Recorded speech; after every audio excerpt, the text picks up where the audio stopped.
겸손과 지혜라는 말씀으로 성민교회 양은화 목사님께서 말씀 선포하시겠습니다. 우리에게 주신 하나님의 말씀은 열왕기상 3장 4절에서 15절까지의 말씀입니다. 이에 왕이 제사하러 기브온으로 가니 거기는 산당이 큼이라. 솔로몬이 그 제단에 1000번제를 드렸더니 기브온에서 밤에 여호와께서 솔로몬의 꿈에 나타나시니라. 하나님이 이르시되 내가 내게 무엇을 줄꼬 너는 구하라.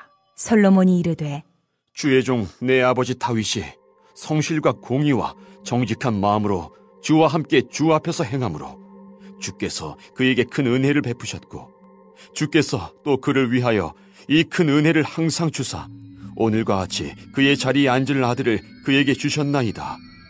나의 하나님 여호와여, 주께서 종으로 종의 아버지 다윗을 대신하여 왕이 되게 하셨사오나 종은 작은 아이라 출입할 줄을 알지 못하고 주께서 택하신 백성 가운데 있나이다.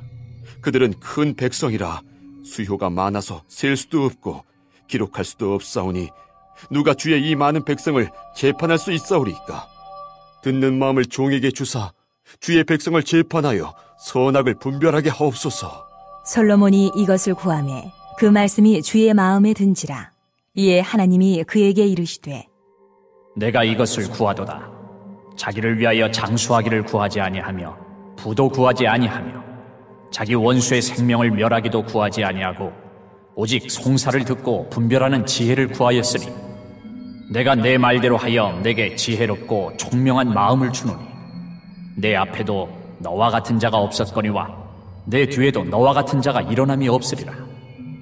내가 또 내가 구하지 아니한 부귀와 영광도 내게 주노니 내 평생에 왕들 중에 너와 같은 자가 없을 것이라.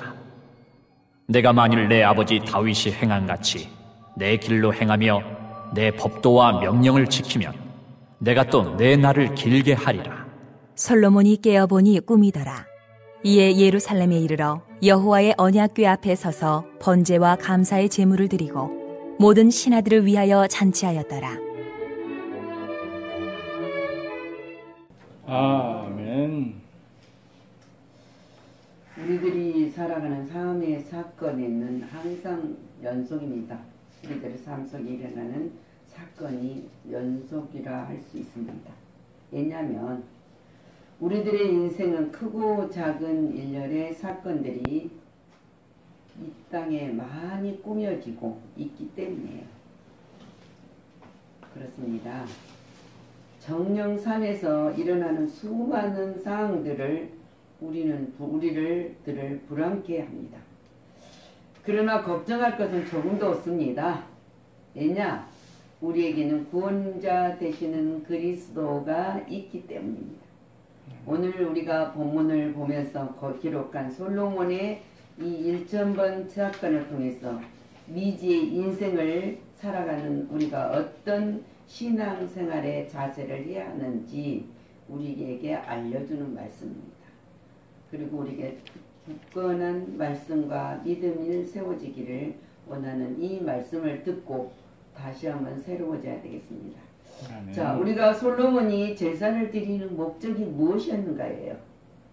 솔로몬의 기브온에 올라가 제사를 드리는 목적은 첫 번째로 하나님께 제사는 뜻도 있었지만은 현실적으로 북쪽의 부족들에게도 임금으로 받아들여지기를 하려는 뜻이 암시되었다 있어요. 그리고 어쨌든 솔로몬은 큰 꿈은 하나님 백성에게 알맞는 이상적인 통치자 상이 어떤 것인가를 알려주고 있는 거예요.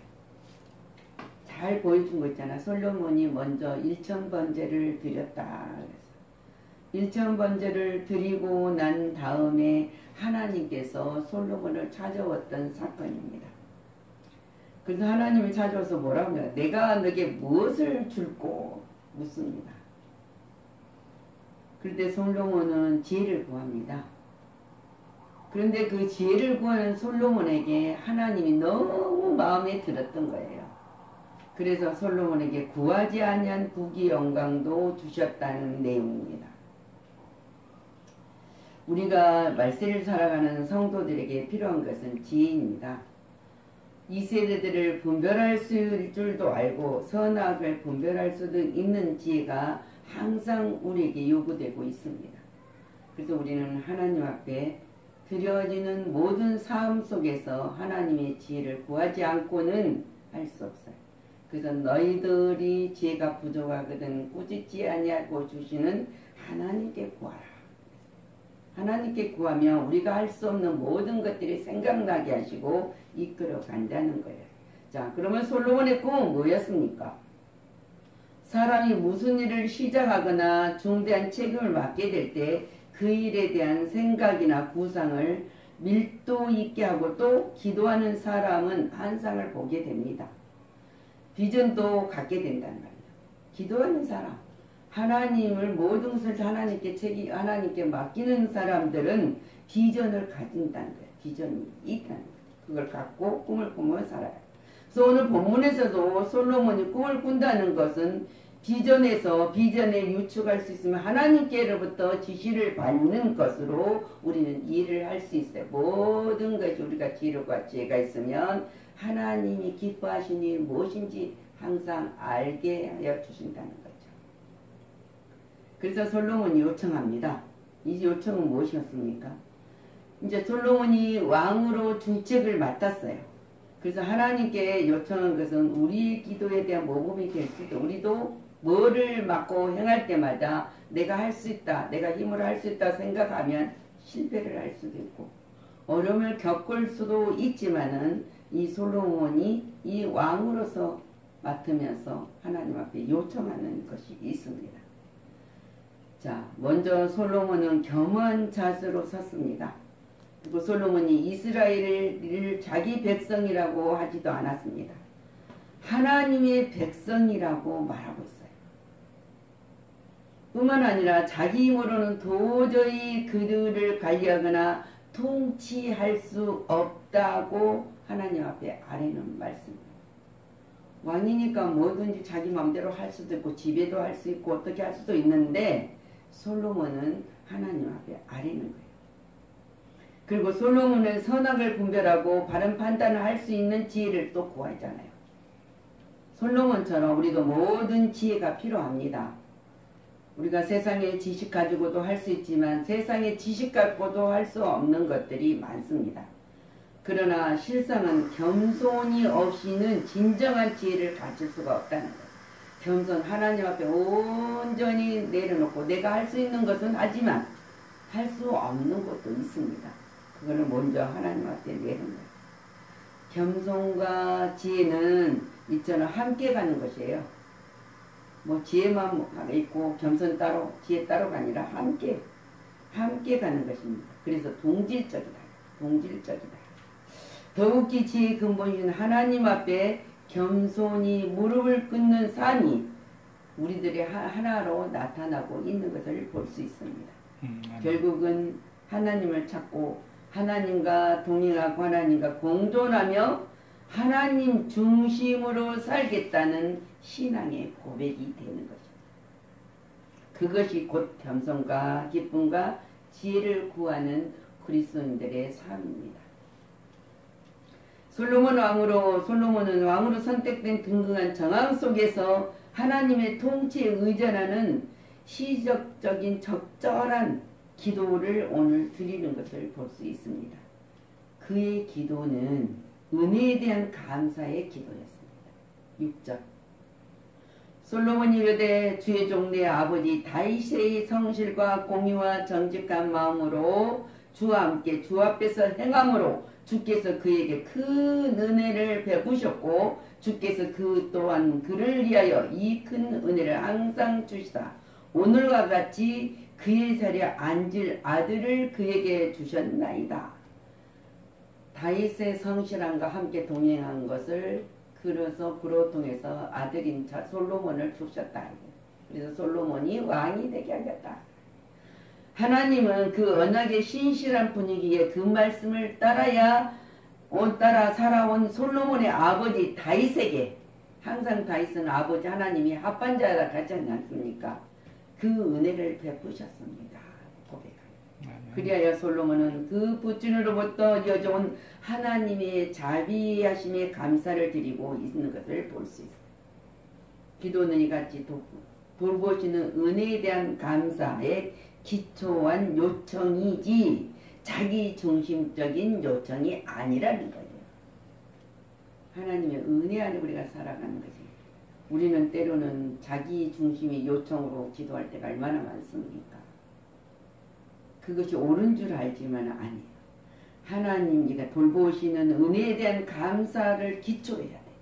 그래서 그 기초 안에 우리는 기도를 해야 된다. 그래서 솔로몬은 하나님의 은혜에 대한 감사를 기도는 은혜에 대한 감사에 기도했지만 은혜의 감사의 기도를 드렸다. 솔로몬은 하나님께 기도할 때 먼저 그분이 주신 많은 것들에 대한 감사를 드리고 있습니다. 자기 중심을 낮추고 자신을 낮추고 그분의 이름을 높였던 것이에요. 은혜에 대한 감사할 줄 아는 사람이라면 기도의 승리자가 될 수 있습니다. 스스로 영의를 취하는 사람은 교만한 자, 아무것도 알지 못하는 사람이라고 해요. 자기가 다 아는 것 같은 사람이라. 기도 생활에는 그런 사람은 자기가 할 수 있다. 자기가 아무것도 알지 못한 사람 속에 살아가는 자들은 결국 기도 생활에도 실패할 수 있고 삶 속에서 실패할 수밖에 없습니다. 그래서 솔로몬의 기도는 겸손한 기도였다고 했잖아요. 솔로몬이 거룩한 백성으로 왕으로 세움받는 사신에 대해 자신의 무력함을 고백하고 하였습니다. 그러면서 오늘 하나님 여호와 주께서 종으로 주의 다윗의 생을 대시라 왕이 되게 하셨사오니 그잖아요. 7절에 종은 작은 아이라 출입할 줄을 알지 못합니다. 솔로몬 작은 아이입니까? 한 나라를 다스릴 수 있는 왕으로 선택을 받았기 때문에 권력 있고 모든 걸 할 수 있고 자기 마음대로 할 수 있는데 종은 작은 아이라 출입할 줄을 알지 못한다고 겸손히 그의 기도가 겸손한 기도를 했던 거예요. 그래서 8절 주께서 택하신 백성 가운데 있나이다. 나도 하나님의 택한 백성 가운데 있나이다. 그들은 큰 백성이라 수요가 많아 셀 수도 없고 기록할 수도 없사오니 그래요. 너무 많다. 하나님의 큰 백성 수가 많아서 내가 어떻게 할 수 없다는 것을 자기 신의 약함과 부족함을 하나님 앞에 묻고 하나님의 도움을 청하는 겸손의 기도였어요. 그것은 자신의 사역이 결코 그의 능력으로 이룰 수 있는 것이 아니라는 것을 하나님이 은혜 아래서만이 가능하던 사실을 이 솔로몬이 고백한 것처럼 우리는 우리들의 삶 속에서 날마다 이 고백을 해야 됩니다. 아멘. 우리는 마땅히 하나님 앞에 우리의 무능력과 부족함을 항상 자각해야 돼요. 그것이 우리가 하나님 앞에 드려지는 겸손의 기도입니다. 그리고 그 기도는 항상 지혜를 구하는 기도였지만은 9절 누가 주의 이 많은 백성을 재판할 수 있사오리까. 듣는 마음을 종에게 주사 주의 백성을 재판하여 선악을 분별하게 하옵소서. 그것은 자신의 목적을 이루기 위한 기도가 아닙니다. 사심없이 하나님의 뜻에 순종하고자 한 부르심에 합당한 기도였다는 거예요. 그래서 마태복음 우리가 기도는 6장 33절에 주님 말씀하시지 않습니까? 너희는 먼저 그 나라와 그를 의를 구하라. 주님이 가르침을 우리에게 반영하고 있는 것을 볼 수 있습니다. 기도는 간섭에 의해 터득되는 것이 아닙니다. 진리의 말씀에 따라 배우는 것이 기도입니다. 우리도 주의 마음에 맞는 기도를 해야 할 것이며 또한 거기에 맞는 삶을 살아야 된다. 기도는 하나님의 뜻대로 살겠습니다. 많은 것을 구해놓고 우리의 삶은 우리 탐욕과 욕심과 정욕을 위해서 산다면은 하나님이 그 기도를 들어주시겠느냐 이거예요. 맞는 삶을 살아야 되기 위해서 우리는 기도를 해야 된다. 그렇기 때문에 날마다 임마누엘 하나님께 구하는 자, 맡기는 자, 도움을 청하고 인도함을 받는 겸허한 자세로 구하는 기도가 되고 삶이 돼야 된다. 그리고 또 지혜로운 마음을 주시도록 강구했잖아요. 날마다 우리는 이 기도를 해야 돼요.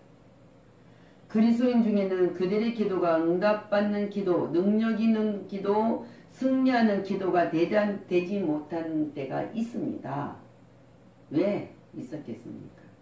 솔로몬이 주께 간구하는 것은 사명을 잘 감당할 수 있도록 지혜를 구할 건 다른 아무것도 요구하지 않았습니다. 우리는 내가 그리스도인으로서 하나님이 거룩한 백성으로서 나에게 주어진 모든 일에서 구하는 기도가 되었을 때 하나님이 기뻐하시는 게 내 덤으로 준다는 거예요. 구하지 않은 이 솔로몬에게 그분의 영광을 위해서 구했어요. 우리의 모든 필요로 그랬더니 모든 필요로 넘치도록 채워주셨던 것을 볼 수 있습니다. 이것이 승리하는 기도예요. 기도의 비결이란 말입니다. 솔로몬의 기도처럼 주께 합당한 것을 구함으로 응답받는 것은 능력의 기도를 우리가 드려야겠다. 그러니까 이제 솔로몬의 기도는 일생을 좌우하는 시금석이라고 할 수 있는 기도였어요. 솔로몬이 살아가면서 얼마나 또 많은 지혜를 보입니까? 그런데도 하나님이 다윗에 약속한 그 약속을 이루어지게 해서 솔로몬 시대는 솔로몬을 벌하지 않았어요. 그럴 솔로몬도 그렇게 처음에는 정말 겸손하게 정직하게 하나님을 자기 아이라는 겸손한 마음으로 하나님 앞에 기도를 드렸지만은 응답을 받는 기도였지만은 결국은 실패한 것도 말하지 않았습니까? 그래서 솔로몬의 기도는 일생을 좌우하는 시금석이라고 하지 않았습니까? 그래서 솔로몬에게 뭐를 줬습니까? 그에게 우무 전에도 없었고 후에도 없는 한 지혜를 주시면서 부귀영화까지도 주었던 사실을 우리는 압니다. 이거는 그냥 이야기책이 아니고 신화가 아니고 있었던 사건의 역사인다는 사실이에요. 그렇기 때문에 이 말씀을 붙들고 우리에게 주어진 것을 실행해야 된다는 것입니다. 그래서 이 솔로몬은 하나님의 약속을 받고 예루살렘에서 하나님께 번제를 드렸다고 15절 그럽니다. 온전히 하나님께 내는 헌신하겠습니다. 근데 일천 번제를 드렸다고 하는데 일천 희생을 드렸다고 써졌어요. 역대상에서. 역대하에. 그래서 하나님이 헌신하겠다는 제사를 가면서 그 다음에 뭐를 드려서 감사의 제물을 드려 감사와 헌신을 맹세했던 것을 볼 수가 있습니다. 15절 말씀. 우리는 언제나 하나님의 은혜에 감사하고 우리가 드려진 모든 것들은 우리가 헌신했다는 맹세예요. 그것이 이루어졌을 때 하나님 이 두 가지를 우리에게 약속됐기 때문에 우리 이 두 가지 제사를 드렸을 때만이 놀라운 역사가 일어난다는 사실을 여러분은 믿으셔야 됩니다. 아멘. 자, 솔로몬이 지혜를 구한 것은 모범적인 기도잖아요. 그래서 항상 솔로몬이 기도하는 모범적인 기도이고 종은 모범적인 기도 중에서 보면 나는 작은 아이다. 나는 작은 아이에서 출입을 알지 못하니 갈 수 없다는 이 기도예요. 또 그리고 공의의 기도였습니다. 자기를 위하지 않고 공총 백성들을 위한 기도였단 말입니다. 이 백성들을 잘 지혜롭게 백성들 소리를 잘 들을 수 있고 잘 분별할 수 있도록 해달라는 기도였어요. 그리고 진실한 기도였잖아요. 순결의 기도였어요. 이기적인 기도를 떠나서 지혜를 구했던 것을 볼 수 있습니다. 그리고 솔로몬의 기도는 신앙적인 약속을 확신하고 구했다는 거예요. 하나님이 내 기도를 들어줄 걸 약속을 확신하고 드려지는 기도가 되어야 된다는 것입니다. 아멘. 우리는 이방인과 명의를 같이 하지 말고 하나님 제일주의 하나님 제일주의로서 하나님께 받으실 수 있는 제사를 드려야 된다. 우리가 그래서 신령과 진정으로 거룩한 산제사를 드리라 해서 드리고 그 드려지는 속에 우리가 진실하게 정직하게 겸손하게 우리가 강구함으로써 구하지 않은 것까지도 우리에게 알게 하시고 그러지 않아 덤으로 주시는 은총이 함께 하시기를 축원합니다. 아멘. 기도합니다. 사랑의 하나님 감사를 드립니다. 오늘 우리가 솔로몬이 왕으로 등극하여서 하나님 앞에 먼저 헌신의 제물을 드립니다. 큰 당에 들어서 제물을 드리고 많은 백성들과 더불어서 하나님의 영광나라 백성을 살아가는 것을 구하기 위해서 드리고 자신이 구하는 모든 기도 속에서 겸손함으로 또 자기가 할 수 없는 모든 것들 하나님 앞에 도움을 청했던 솔로몬을 봅니다. 우리도 이 땅에 살아가면서 얼마나 많은 일들이 일어나고 있습니다. 그런데 하나님은 우리들의 증인이시고 우리들을 통해서 하나님을 증인자로 세워주셔서 우리의 삶 속에 체험의 현장이 되게 하시고 우리의 모든 것을 구하는 것을 증언자로 증거자가 되게 하여 주셔서 하나님께는만 영광이 되고 하나님의 영광만 나타나게 하시고 하나님의 영광만 돌리게 하여 달라는 간절한 진실한 정직한 겸허한 기도를 드릴 때 하나님이 더하시리라는 약속의 복을 우리에게 약속하신 것 허락하신 것 다 누릴 수 있도록 도와주시니 감사를 드립니다. 우리 삶이 온전한 믿음으로 승리하고 우리 하나님이 지키시고 보호하심을 우리는 완전히 믿음으로 승리하여서 우리가 무엇을 하든지 무엇을 먹든지 입든지 주님의 영광을 위해서 할 수 있도록 간절히 소망을 가지고 구하는 자들 되게 하여 주옵소서. 아멘. 모든 영광을 주님께 돌리고 감사드리며 살아 역사하시고 함께 하신 우리 주 예수 그리스도 이름으로 축복하고 기도하였습니다. 아멘.